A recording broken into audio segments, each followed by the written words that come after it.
Okay, so thank you very much, Ashley.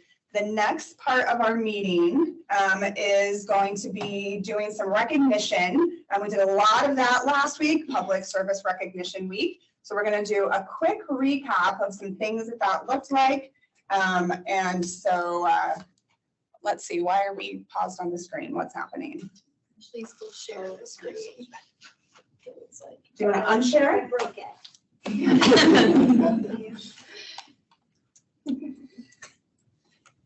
There you are. Okay. There we are. Okay, so I'm going to hand it over to Niket's going to share a video for us, where we'll take just a quick look at some of the fun things that slip happened last week. something in before we talk PSRW? I've had this on my mind, and I want to make sure that I take the opportunity, while that we're in the recognition section of the agenda, to make sure I give a shout out to my chief of staff that is now in a different role, Masozi Narenda. Please, Masozi, if you're here, give a message in the chat so I can say thank you. Everything that you did for me for the entire year was just everything that I needed. Honestly, I could not have been through that year without you. Without having a deputy director, that chief of staff role was really important. And now that we have both the COO and the Chief Transformation Officer, it made sense to transition that. And I'm really excited to keep working with Masozi as our HR business partner. Masozi is just a magical human being, and everyone who knows her loves her. And it was so wonderful to work with her. And you probably remember seeing her here in these meetings. It's not the last that you'll see of her here, but just in a different role. So I wanted to just recognize you, Masozi Narenda. You are a beautiful person, and thank you for everything. And now we can talk about PSRW. Okay, go ahead and turn it over to Niket. I can't wait to see this video.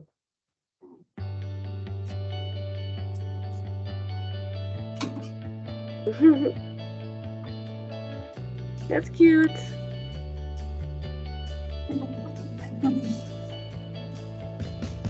It was hot days, right?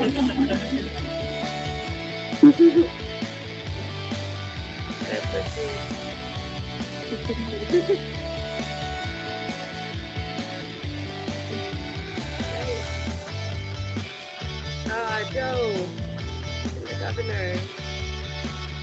Great pictures. That's a great picture.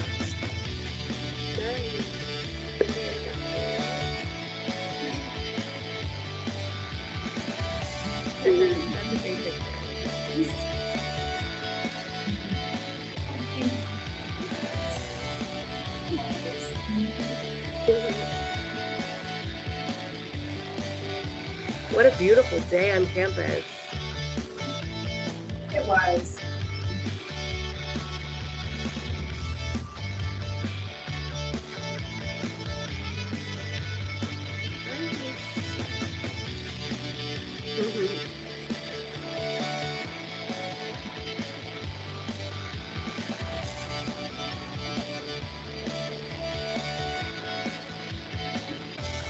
That's a great thing.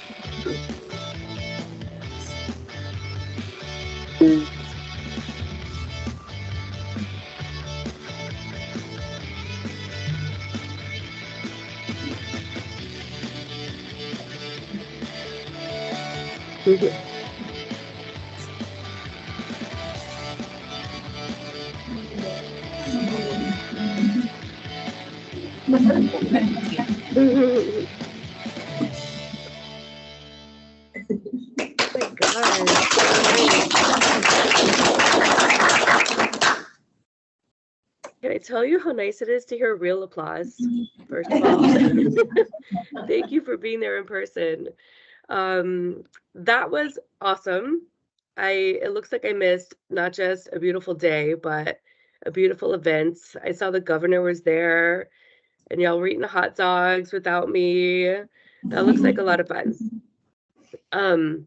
But you know, I'm especially aware that recognition is not just PSRW for a week, right? Recognition has to be embedded and our values and the way we think about working with employees. And it's something you need to see visibly and even not so visibly, and just how you treat others. So please keep that in mind. If you're a supervisor, please be really mindful of recognizing employees, even if it's for something that's their job, right? If they're doing it well, tell them that. And I saw a lot of that. I don't know if any of you saw on Inside DES last week, there were over 160 something comments that all of you posted on the PSRW chat feature to nominate your colleagues for like all these funny awards. It was super cute. I went through most of them, and the pictures, a lot of those pictures are on there, so check it out if you didn't see it. And in the interest of doing things on a more permanent basis, that feature is now on Inside DES. What's it called, Brooke? It has a certain catchy phrase to Kudos. it, like kudos corner. Kudos yeah, board, yeah, but we can Kudos change it to corner. We Thank you. I love alliterations. So that's a great way to give some public love and appreciation, not just for your own employees, for your colleagues. I look at that section quite a bit. I hope we can get a lot more views on our Inside DES. Now that it's updated, it really is user-friendly and helpful to be able to like and comment on things. So check it out if you haven't seen that. But more than that, right? Recognition is a lot of different things. So if you haven't heard, we do have an employee engagement committee. There are 19 or so dedicated folks from across this entire agency. There's at least one representative from every division to make sure that we're constantly thinking about all the different ways to recognize employees, not just in PSRW or virtually on a website. So stay tuned for our next big event, and hopefully as beautiful a day, for our first ever DES picnic on July 19. Is that right, Brooke? I think that's right, yes. July 19. This was something that I brought as an idea last year, and the pandemic didn't let it happen. So we are making it happen this year, and there's a lot of work that goes into this. So please ask how you can help, and somebody will put you to work. The Employee Engagement Committee will definitely put you to work. I'm excited to see what the turnout will be like. It's going to be on campus, and more details are to come. And I could go on and on about recognition, but I won't because I know I'm on a schedule. I mean, you have 2 minutes if you wanted to continue recognizing people. But actually, that's our, I was going to say, that's our next part, though. Where in the world is Maurice? Yes, we are introducing a new part of our all-staff meetings. Where in the world is Maurice Pergo? Maurice, where are you? Well, hello, everyone. You know. Can you hear me okay? Yes. Yeah. All right. Well, I am coming to you live from the Security Operations Center here on the Capitol campus. You might be able to tell by the cool security cameras and the video footage we have on the wall there. We're planning for this to be a new segment at our quarterly all-staff meetings with hopes to broadcast live from every location that DES occupies around the state at some point in the future. So, but in this case, how cool is it that we have such a robust security network here at DES? You know, this has been an amazingly productive work in progress over the years that relies on strategy, work around technology, close coordination with the Washington State Patrol, facilitating partnerships on campus with the House, the Senate, the Temple of Justice, other legislative agencies, the four corners in the legislative building.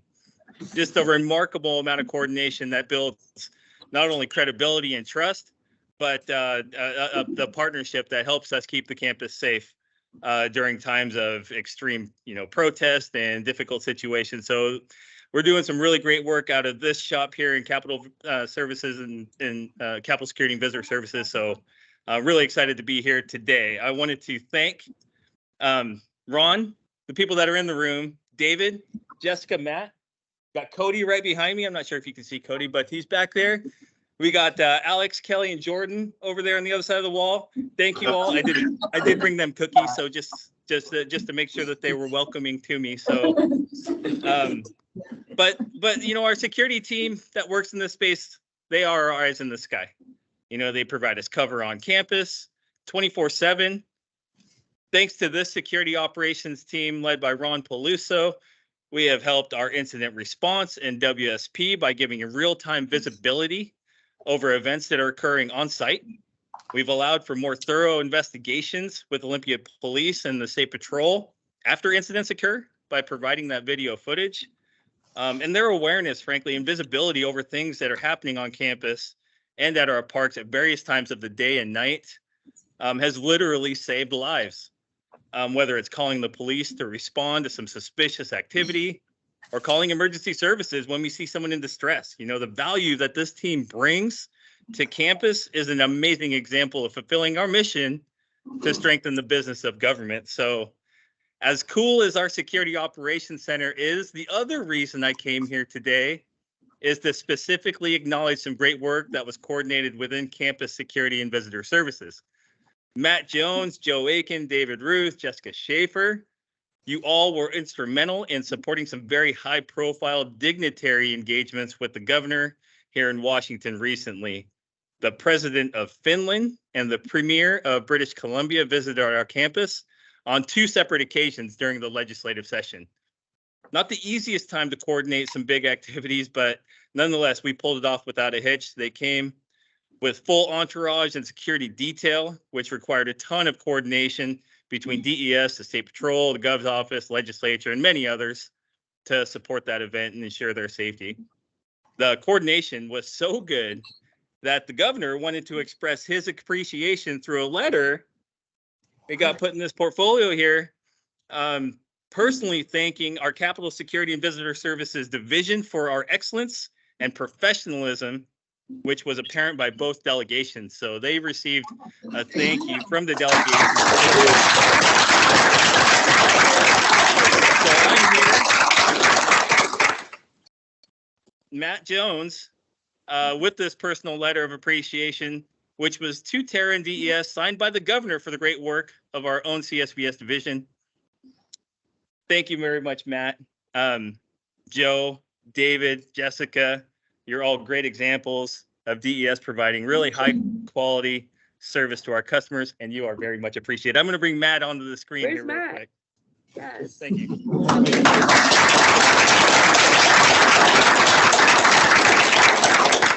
I just want to say thank you to Maurice and Tara for your continued faith in me as well as our CSBS team here. This really is an honor for the entire division. We could not do this without the great team in visitor services, our security technicians, making sure everything's fully operational, and our security operations center team, making sure that the whole campus grounds were safe and secure for both of these visits. Lots of planning, lots of coordination, long days, and was very challenging to put off during session, but this team did a very exceptional job and I could not be prouder. So CSBS, thank you for everything you do. Very cool. Thank you, Matt. Live. Thank you. So I was here on campus 5 years ago, and the progress that CSBS has made to build this security program has been an amazing accomplishment, and it's continuing to build. The smart people in this room are continually looking for ways to improve our processes, how we provide security and support and visitor services. So it's an exciting place to be. And thank you everybody again for letting me join you in this space. I really appreciate it. So back to you, Tara. Thanks, Maurice. Good job.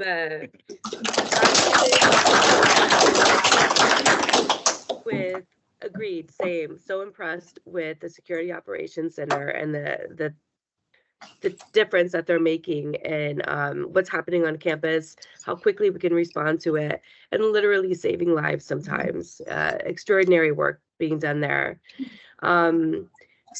So I'm going to move on to what is another favorite part of our agenda, right? And I can't tell you, Maurice, first of all, I'm going to finish my thought. I can't tell you how much I love the literal hybrid version of this meeting where you're popping up in all these different places around campus, around DES during our all staffs. And you've got a whole base of people at the Jefferson building and then a whole bunch of people online. Like, this is what it looks like, everybody, to work these days. This is how it works. We're doing a better job with these hybrid meetings and bringing this big agency together as best we can in person and online. So it's wonderful to see you popping in and all these different places, to hear real applause in the room. And thank you for your partnership in that, Maurice. It's so much fun. Big shout out to Brooke and the communications team for making this possible. So thank you guys. Exactly. I'm gonna get you one of those red and white striped shirts. Like, where's Waldo, but where's Marie? We'll have to negotiate me wearing that thing, but you have too much style for that. That's true. We'll see where you pop up next. In the meantime, we're going to the other in-person part of this meeting, right, Brooke? Yes. We are. Right here. George is right here. He's going to log into his own laptop and share a presentation. He's got a team that's going to come up. But first, Tara will let you introduce the We Are DES series. Thank you. Yeah, so this is my favorite part of the agenda. So if you've been here a while, you recognize a pattern in the way we schedule these all-staff meetings. If you're new, I'll tell you a little bit about it. So every all-staff meeting, every quarter, is segmented in 3 ways. Inform, that was the part we just finished, where I give you some updates about what's happening in the agency and across the state, what I'm up to, and we do some recognition. That's all the inform part of the agenda. And then connect. So we're about to start the connect part. This is where we're very intentional to bring different parts of the agency on screen, different programs and the people working in those programs, bringing them on screen so that you can better understand all the various work that's done across this agency. It's a lot. This agency is vast, and we have more than 60 different business lines across dozens of programs, and it's easy to feel lost in such a big and important, interesting agency. So this is our way of connecting you with each other, connecting you with the work that we do as an agency, and connecting you with the legacy of the work that we do, right? We're saving lives in the Security Operations Center. We're building legacy capital projects on campus. We're envisioning the future of Capitol Campus in all these different ways, and so on. So this is the connect part of the agenda, and I'm excited for you to hear from our very own Buildings and Grounds leadership team right now about what they have to say. George? All right, thank you, Chair. Does everyone hear me all right? Yes. Good. Okay. Yeah. So yeah, proud to introduce part of our BNG team today. For all of you that I haven't met, my name is George Carter. I'm Assistant Director for the Buildings and Grounds Division here on campus. We have several folks behind me. You'll see back there. And hear from in just a minute. From my names, Rich Chapman, Angie Van Hines, and Kaylee Bolton. So I'm going to give a little insight into a few of the programs and sections within BNG.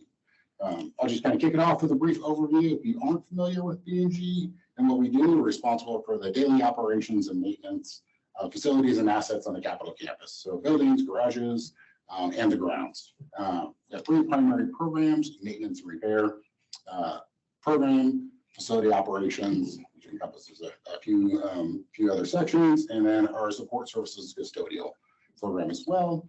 We have over 180 positions within our division. So large division. Within that, we have 15 accounted today, over 15 various sections and subsections within the division as well. So we're going to dive into a few of those sections and what kind of work happens behind the scenes, some that's seen and not seen. So with that, I will hand over to Tim Hayes, who you saw in the PSRW photos. I think it was in there. So thanks, and proud to introduce the folks on my team and all the great work that they do. Tamara, do you want to come front and center? Because that camera is on. Oh, Oh, there you go.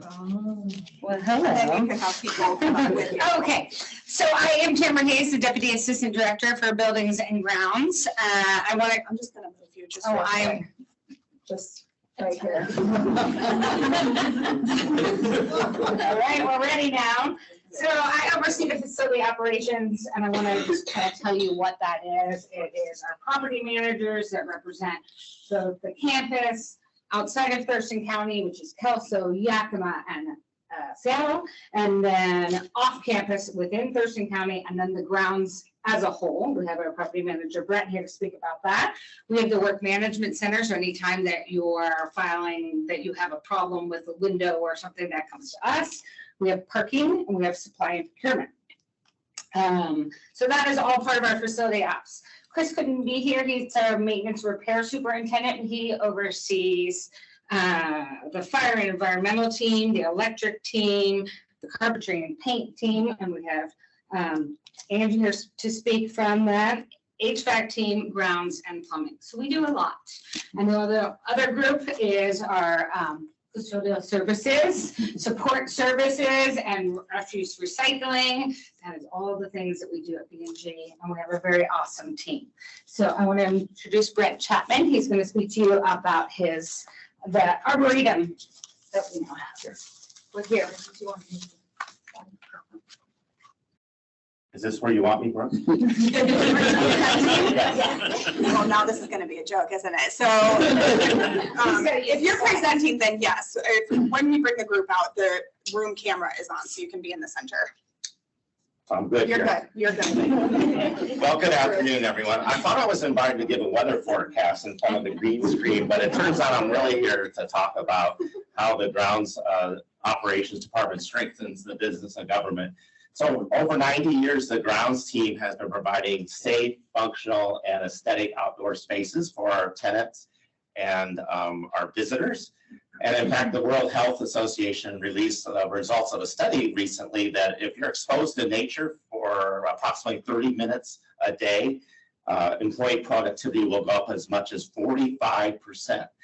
So the work that the grounds team does to lower the stress of state employees and expose them to nature really does increase their productivity, which obviously will strengthen the business of government. So some recognition of that 90 years of work. So I'm very excited to announce that 3 months ago, the Department of Enterprise Services and the Capitol Campus received international accreditation as an arboretum for the entire Capitol Campus. That includes West Campus, East Campus, and all of our parks downtown. And arboretum may be a word that you don't use in your vocabulary every week, if I could guess that.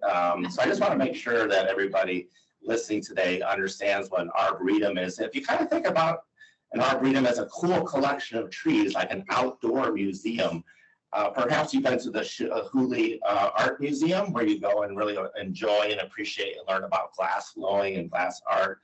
Or one of my most favorite experiences I had last summer, I went to the McCall Cultural Center and Museum in Neah Bay, and that was a fascinating museum to tell the story of that particular tribe.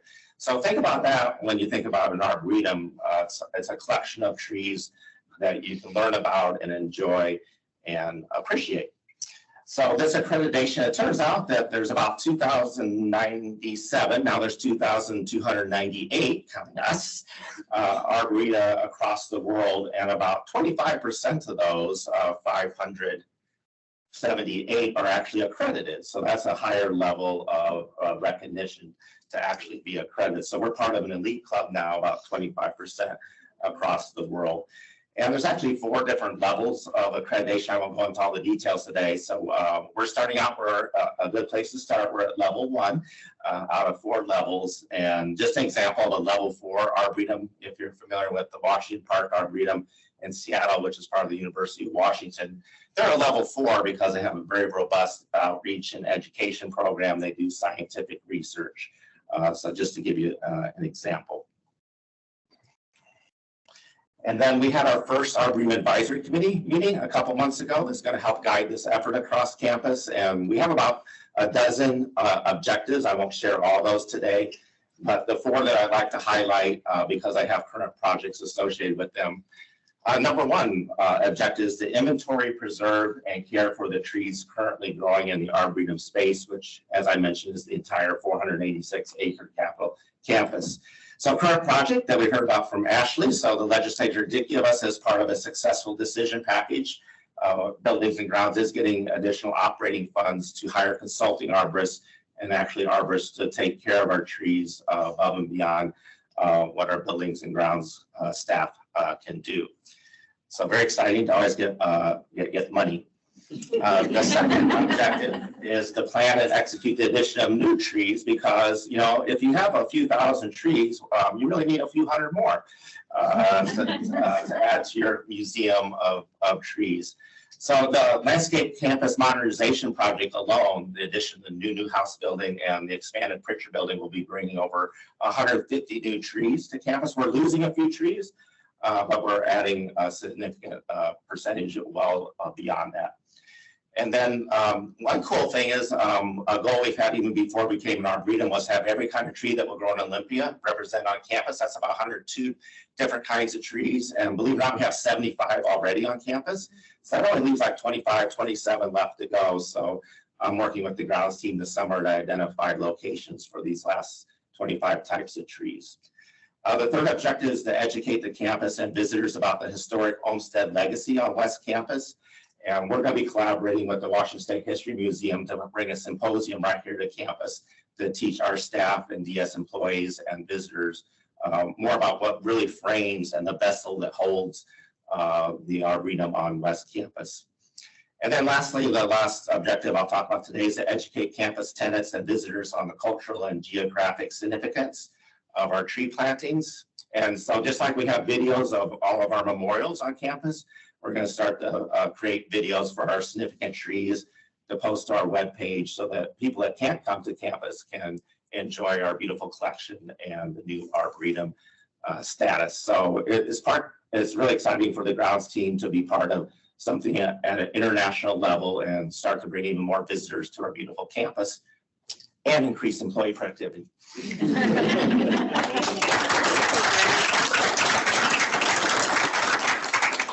Hello. I'm Angie Dongoro Hines. I'm the carpentry and paint supervisor with Buildings and Grounds. And I currently have 9 people on my team. My team consists of all maintenance mechanic 2s. Okay. Change to Where do I yourself. look? Oh. Just do what Brooke tells you to do.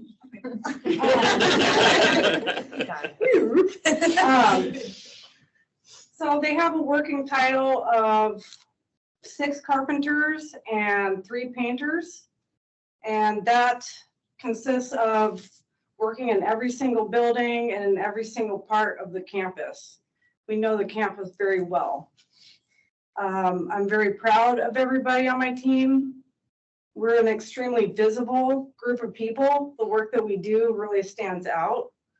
And we also have the only after-hours standby person that is on call for if anything goes wrong after hours. Our shop, my shop, the carpentry and paint shop provides that. We also have the co-chair of the safety committee is within my shop, which I think is pretty notable.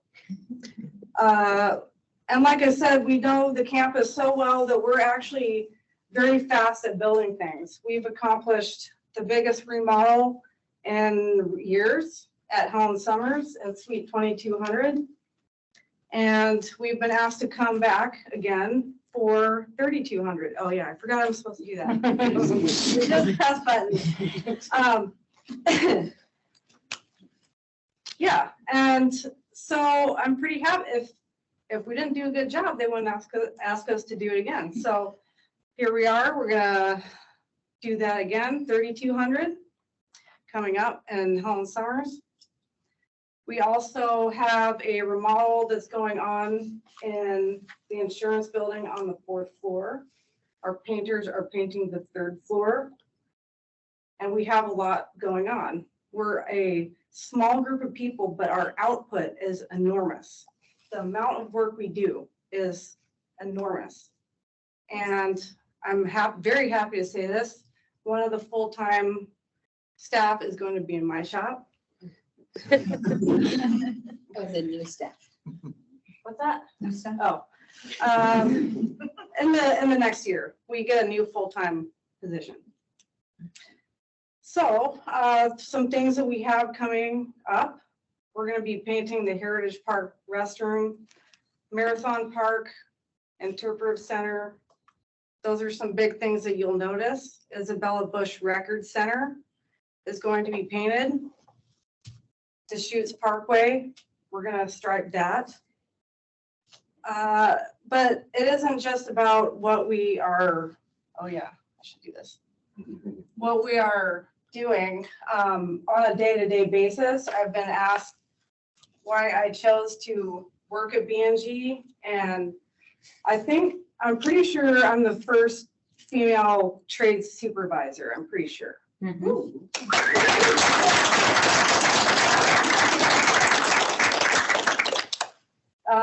I've been in construction for 15 years. And so I'm no newbie to this type of work. And really the reason why I'm interested in working in B&G is because I wanted to work for a large complex agency. You found it. Yeah, but that's good because I actually work in the private sector. I wanted to be in a different environment. I had been thinking about it, and it's interesting that it happened. I enjoy working for the state because this might sound weird, but I trust myself to be a good steward, a good public servant. I take it really seriously. I want to use my time well. I want to do right by, let's say, if a person in the public was watching me work, are they proud? I want to be doing things right even when nobody is watching. Even when I know I can get away with something. I'm not saying I do that. I want to do the right thing even when I know I could get away with doing the wrong thing. And so that's what I consider being a good steward of a good public servant, is doing the right thing even when nobody is watching you. So, oh yeah, this thing. Here we met Secretary Hobbs, and he and I have something in common. He's a reservist. We talked about that for a minute, and there I am. I'm also an OIS veteran too.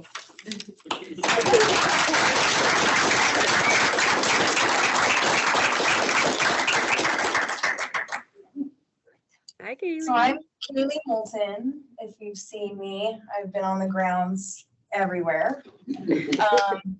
Parks, West Campus, East Campus, wherever I'm needed. And like Angela said, I feel like I hold a legacy of those that have passed away that have been at the state for 40 plus years, 30 plus years. And I feel like I'm holding on to their legacy, trying to take care of campus and stuff. So ethical, steward, doing the right thing. And so I'm not a manager, I'm just a supervisor, and I guide. I'm here to guide. And so about 10 years ago, I graduated with a master's degree in landscape architecture from the University of Idaho. 2 years later, I finally found a job with the state, and it was a temporary job, and I wasn't quite sure if I wanted to stay with it because I was just a temporary. I didn't know my future after that. Well, a couple people were retiring, and so I got an opportunity to come to West Campus. And I was like, oh my God, I'm going on to West Campus. This is amazing. So I'm like, me on the Capitol campus? And so I've now been here for 8 years tomorrow.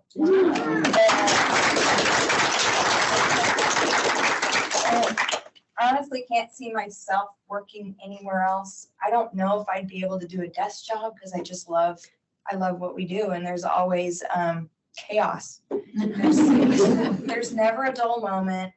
I think I'm planned on doing something for the day and I get sidewinded into something else, totally fine. Yeah, so in my day-to-day life, I'm a caretaker for a very, very active Vietnam veteran.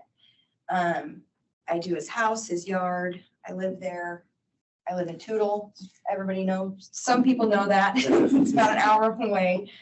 And so we both enjoy going to concerts and kayaking, riding mountain bikes, hiking, mushroom picking, whatever. And on my own time, I have a dirt bike. I have 4 motorcycles. I have 2 cats. I love to drink cider. Not in that order. I also have a small collection of Star Wars Legos. I started getting the Legos recently. And what keeps me here is the people. It's all you guys. And I love working with all you guys. And anybody says hi, you know, and I don't know you, I want to get to know you. And so I love seeing that. And my most favorite part of the campus is the Sunken Garden. I got an opportunity to redesign it, and Brent helped me with that. And so we redesigned it, made it into what the Sunken Garden needed to be, we thought. And so I'm just so proud of my team, and they're such hard workers, and they work so hard. Oh my gosh. In the last few weeks, it's been so hot, and we all care for one another. We try really hard to care for one another. And if we didn't have each other's backs, you'd be alone. And so the grounds crew is just amazing. They're just amazing. And I thank everyone for their services. Yeah, that's all I have. Thank you.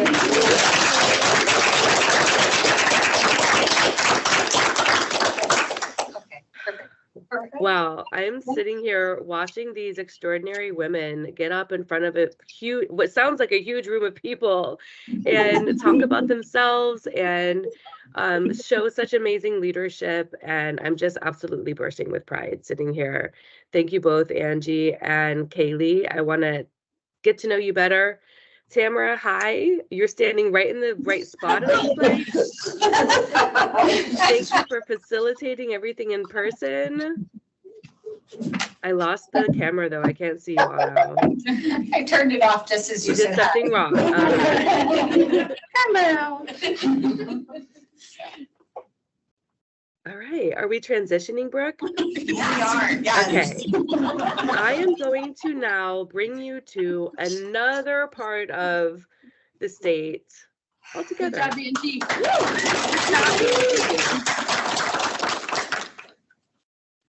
I mean, I could sit here all day and talk about the women in B&G, but now we're going to talk about the women in real estate services.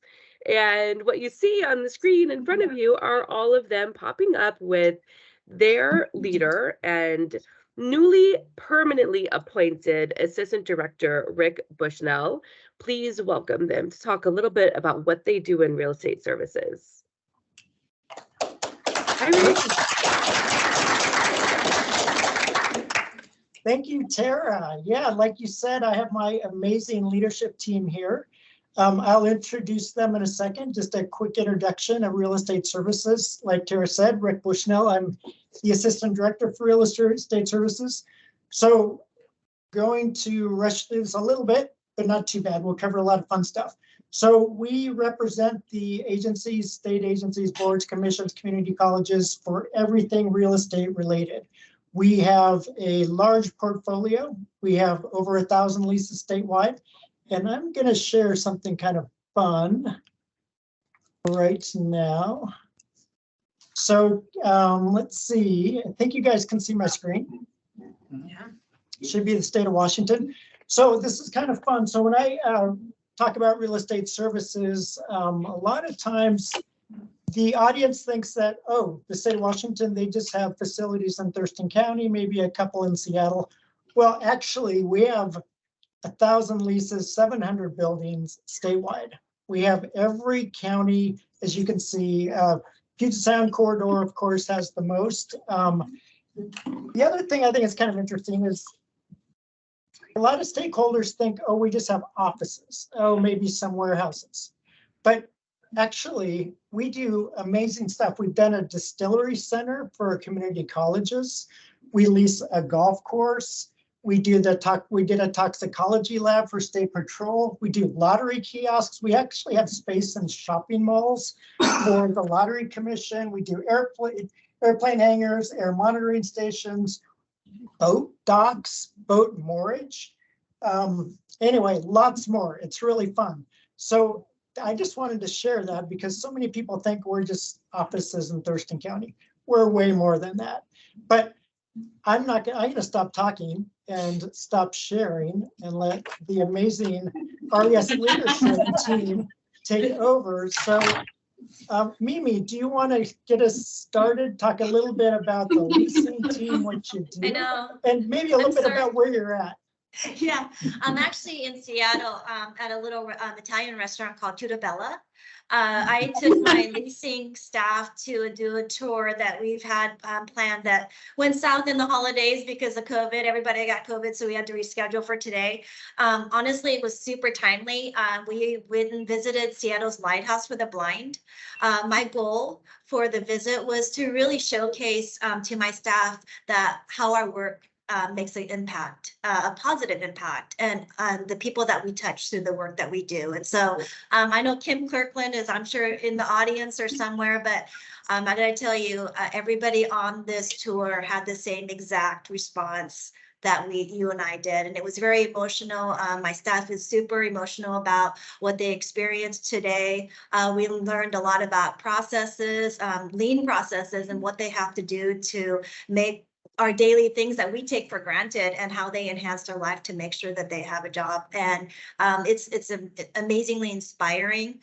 What's interesting about the story is in 2016, I believe I was honored to work with a contracts and procurement team to work with Ann Larson to help pass HB 2398. That really gave visibility to the Seattle's Lighthouse for the Blind's products and the procurement team, so they can see that, so they can actually support that mandate to buy their services. And then when we went to surplus, we were able to service through those programs and the blind services as well. And then ironically at Real Estate Services, we helped build the Spokane location. Harold Roden was a part of that project. And so, you know, it really resonates what DES offers so many programs and agencies throughout the state, and that we are a one-stop shop. And I really think that it's a really cool opportunity that I got to share that with you today. So thank you. Awesome, thank you. So Mimi is our leasing manager. Next, I want to introduce Regina Lassesi. She's our design and construction administration manager. Regina, you want to talk a little bit about your division, what you do, or what your program is? Sure, I'm happy to. So I'm an architect, and I came to state service from the private sector from the other side of the country 4.5 years ago. And I lead a team of 9 design professionals. That includes 4 construction project coordinator 3, and 4 architect 2, and a facilities planner 2. And we feel very close to the work of strengthening the business of government because we work directly with our partner agencies to find them safe, secure, efficient, and code compliant facilities. And we also take our, yeah, they know me. I'm a code geek. So, and we also take our stewardship responsibilities very seriously as well.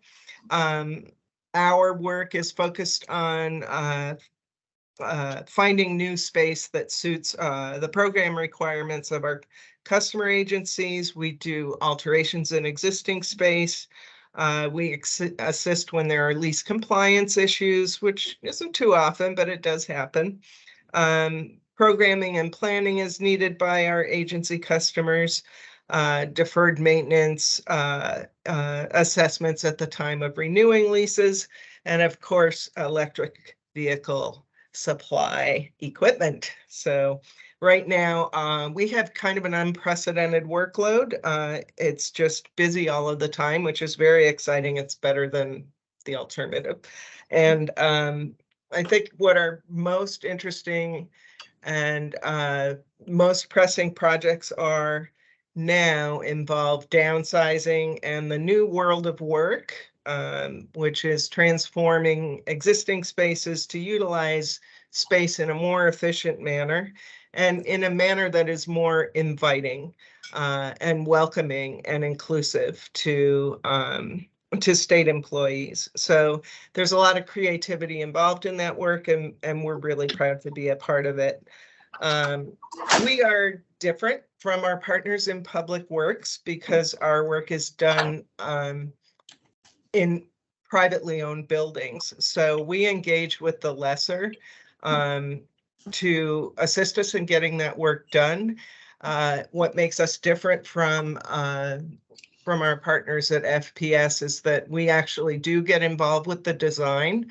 So that's an exciting part of the work, is that we can prepare design development level drawings, work with the owners to get the construction documents prepared, bid out, priced, and then work all together as a team to see the projects come to fruition.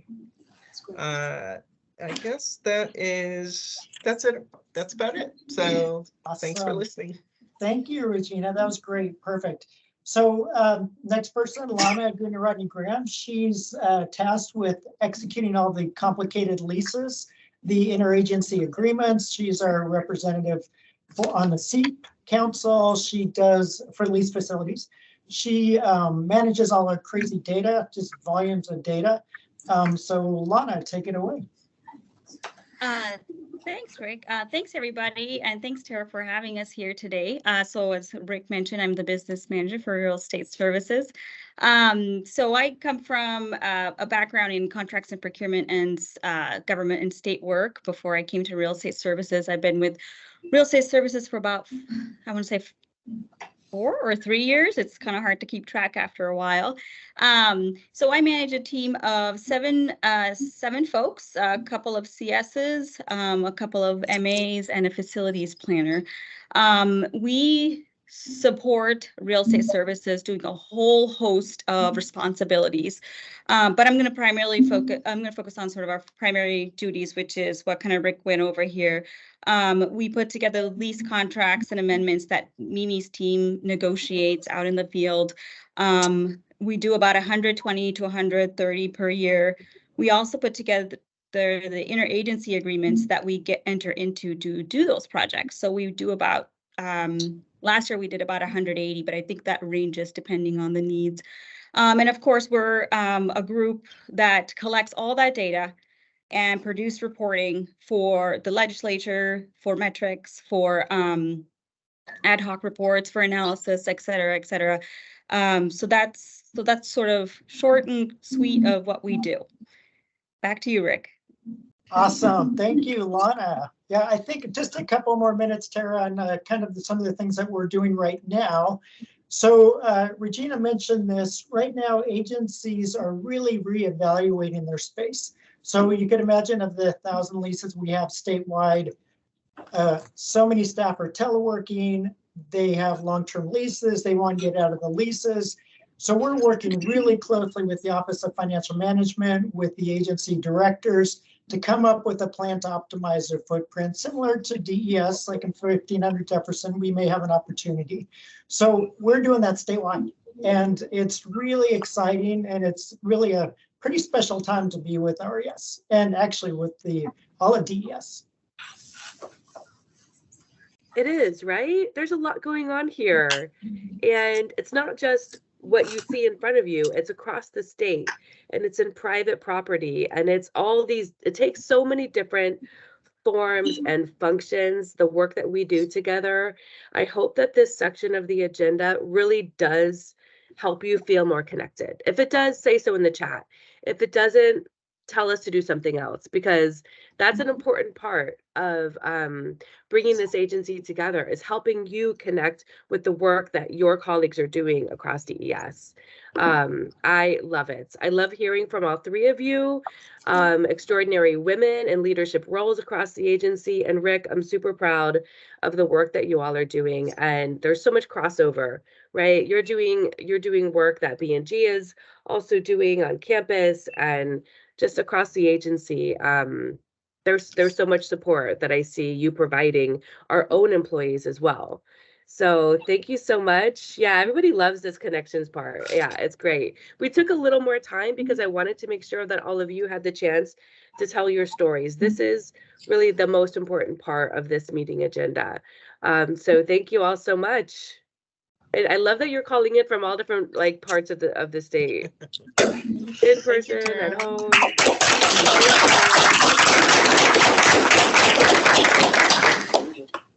Good.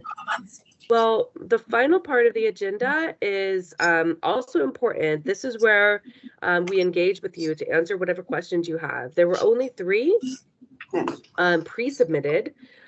So we're going to share those and bring some leaders on screen to answer them. And then, of course, you can always answer questions or ask questions after or in the chat, and those will all get posted in the next newsletter. The answers will get posted in the next newsletter. And actually, Tara, 2 of the questions were related to the budget, and Ashley sort of addressed those. And so we will go ahead and publish the written responses to those. So there's just one final question. Yep. George is going to come up and answer a question received about B&G, and I'll go ahead and read the question real quick. I noticed custodial as of late hasn't been able to move up into positions such as utilities. Why is that? Is the utility position not going to be a job soon? And so, George, come on up. All right. And you can just use my camera and your script. How does that sound? That sounds excellent. All right, so. So first, great question to whoever submitted this. And to answer it just in briefly, yes, we do have the utility worker position still within B&G. We did recently reclassify one of the positions, so just a little background on that. Obviously, a challenging job market, which I know has been kind of across most job classifications within the state and the private sector as well. So reclassified one for utility worker to a maintenance mechanic 1, give us the ability to have that position do some additional tasks, higher level tasks, and help also relieve some tasks from our journey level folks in our maintenance mechanic 2 and 3 positions. So just kind of some insight into that and kind of the reason why, if that can maybe factor into the question. A couple other things just to kind of note around kind of internal promotions. And I know this one was specific to custodial and custodial positions. So I believe we're in like the 20-30% range of folks who started as custodians within DES and have moved up into other positions, either with B&G or outside of B&G. That could be into maintenance mechanic positions or other leadership supervisor positions as well. So I think that's a great kind of step in the right direction and where we want to continue to go with our utility worker program and then other positions that we have, which give folks kind of a step into to other job classifications as well. And just kind of close it out, I will add that the position that we opened for the maintenance mechanic 1 was actually filled by a custodian. So I thought that was a good, kind of into that, or, kind of a good finish for that story and what that reclassification led to as well. So great question though. And if I didn't answer that or whoever sent that in, as you all know, open door policy, come find me. I'm happy to answer or any follow-up questions you might have. But thanks for submitting that. I just want to note that I'm actually tall. So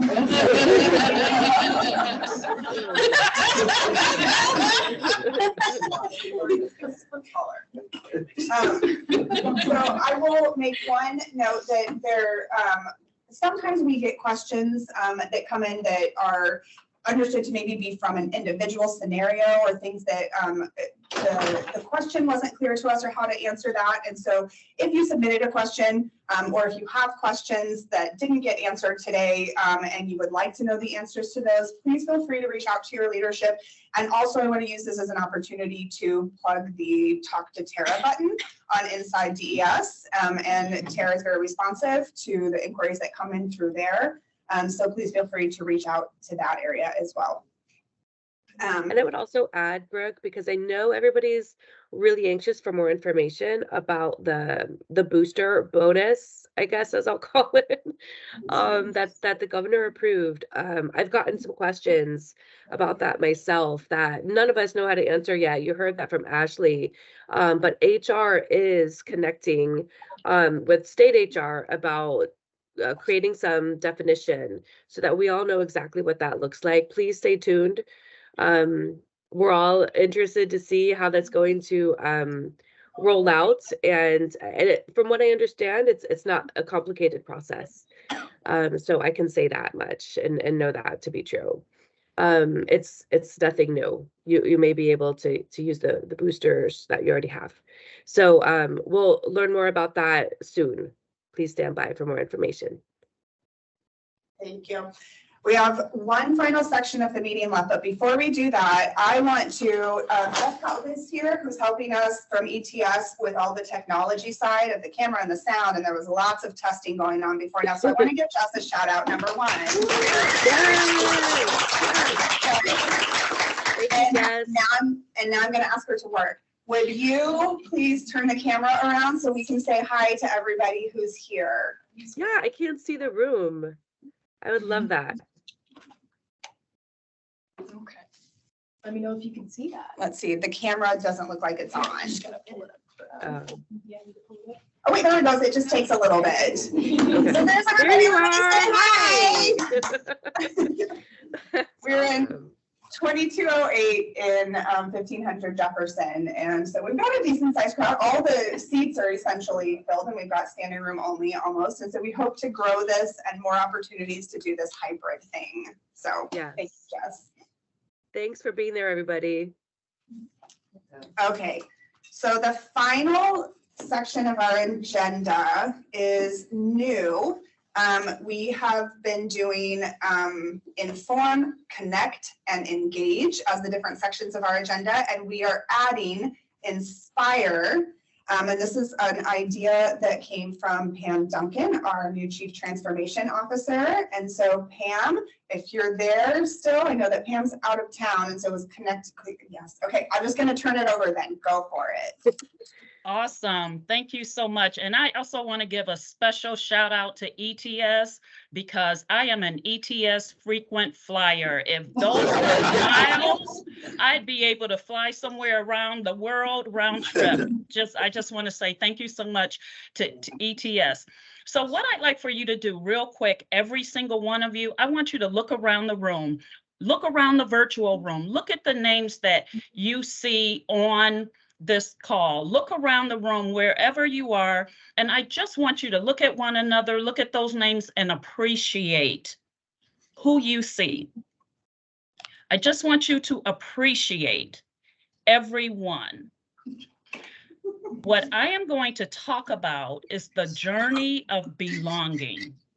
And I'm going to talk about that because if you have not already picked that up, that is such an integral and fundamental part of what we are seeking to do, what our director holds as near and dear to her heart, what the executive cabinet, Tara, Maurice, and Pam hold as near and dear to our hearts. Belonging is that sense that you are valued, that you are important to the team. And so as we talk about, and as you will hear us talk about transformation, we cannot undertake transformation without undertaking belonging. And so I want to share a quick story with you. Some of you have heard it. You may have heard it. at the OLT meeting. And even if you have heard it, I just want you to stay with me because there's a little bit of a spin to this. A few years ago, I was in a leadership cohort, and one of the things that we were required to do was to take go on a wilderness experience. And that wilderness experience required that we would hike up Mount Adams. I love being outside. I love playing in the soil. I love growing things. I even like taking hikes. I've never climbed up a mountain. So this was very new to me. As I was having this experience, and you begin, you're on level ground. And then as you are traversing and navigating, the environment changes, the path changes. It goes from being relatively flat and easy to navigate to becoming rocky. And then you begin your ascent. And then you begin to notice that the shrubbery, the trees change, and then there are no trees. And we got to a part of this, this journey where I realized that the things that I saw far down below me that looked like little moving specks were actually mountain goats. That's how far up we were. And that one side of the path was a rolling slope littered with boulders that pretty much let me know if anybody fell, they were going to roll and they were going to break something. And on the other side was this small blue circle that I realized was a lake because we were about 6,000 feet up. And I decided it was time for me to tap out. I realized I have a fear of heights. And I also thought, this isn't a place where I belong.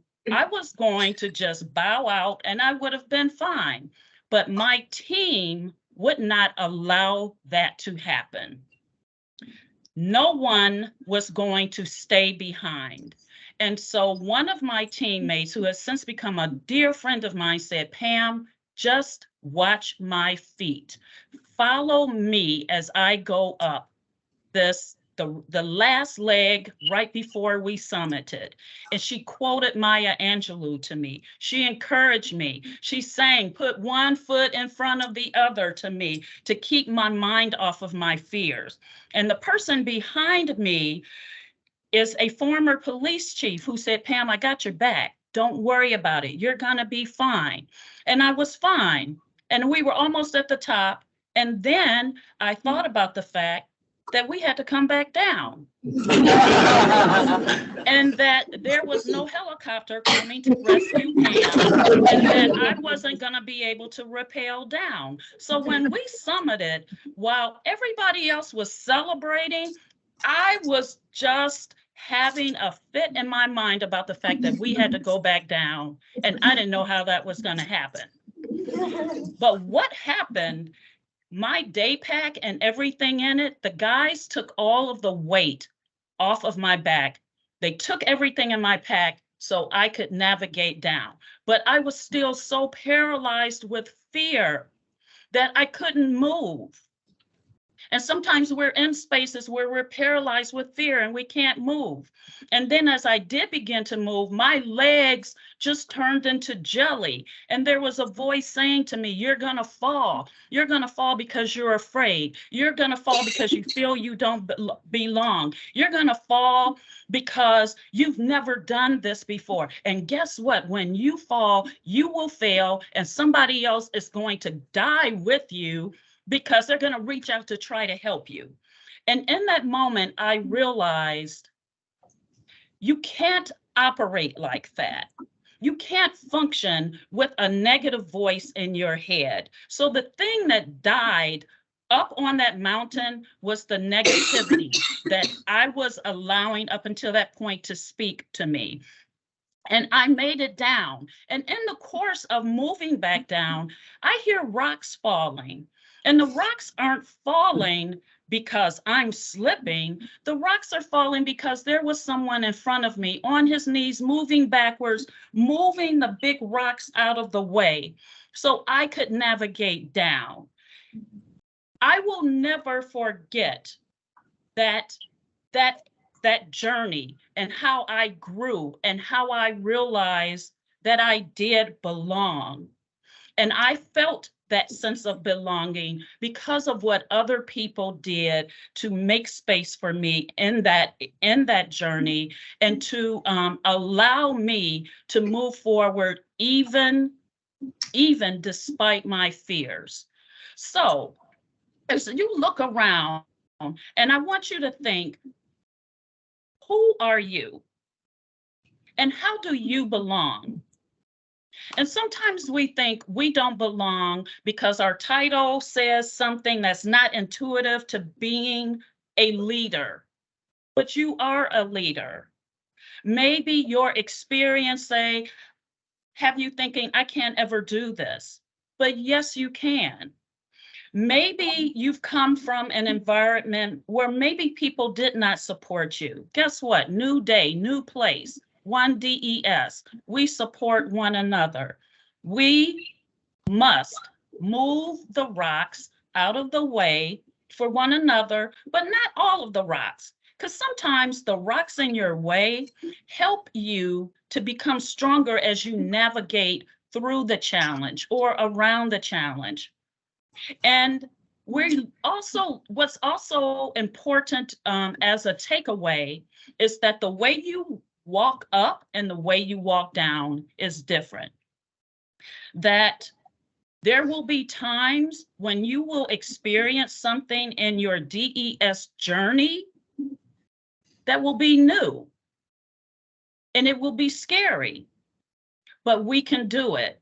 Belonging means it takes courage. It means that you must be vulnerable. It means that you must be transparent. But it also means that you must be brave and take action.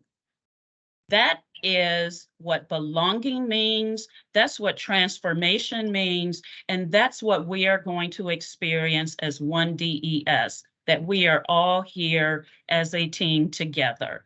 So thank you. I will now turn it back over to Brooke or to Tara.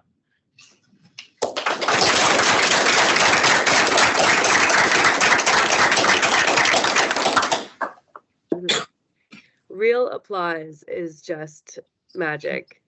Thank you all for being there in person. Pam, that story, I could hear it over and over again. And you're right, I hear something different each time. It is symbolic of the things that we're doing together in this agency right now. So I hope everybody will join me in moving rocks for each other, holding each other's hands along the way, and helping us understand that it's okay to be afraid, but you do it anyway, right? That's what I teach my Girl Scouts. Thank you, everybody. I think this is a wrap. I'm going to wait until Brooke tells me what to do, though. Yes, that's it. We've Okay. got some closeout music for everybody, and then that's it for this time, and we'll see you next quarter. Sure.